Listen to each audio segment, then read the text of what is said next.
Ummatuma Arsii kanatu ummata hamaadha. Waan lama irratti ummata hamaadha. Akkuma Mallas Zeenaawwii jedhee Batalayyi Baaleenna Arsii jedhe ni yaadattu yoo ta'e. Waan lama irratti ummata kana dandeessu ummata hamaadha. Tokkoffaa waa'ee amantiitiin itti kottu. Yoo barbaadde Minilikiin fakkaadhu itti kottuutii bishaan cuuphii ol baasii kirrii mormatti hidhiitii ati ortodoksiidha jedhe Arsiin kana hin dhaga'u.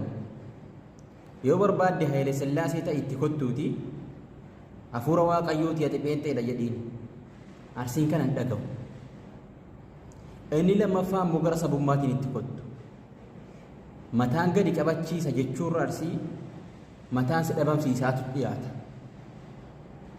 Arsii maqaa mataa gadi qabachiisuurra mataa si balleessutu irra siif dhiyaata. Maaliif beektaa? Ummata kanatu maal jedhu yeroo baay'ee maqaan nu baduurra jedhu mataan nu baduu filannaa jedhu. Mukti qabrii jiraarraa biqilu baala muka sanaarraa illee seenaan ummata kanaa barraa malee ummanni kun lafarraa seenaan isaan dagatamu.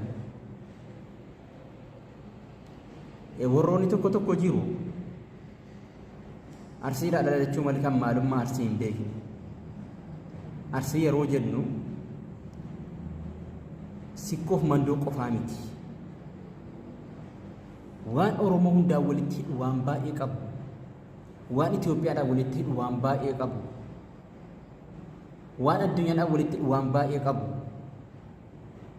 Kanatu diina jaraa irriba dhowwa. Kanatu warra gaafa duraa jarri gara laafummaadhaan ofitti galchan amma deebi'ee godaannisa seenaatti ta'aa jira.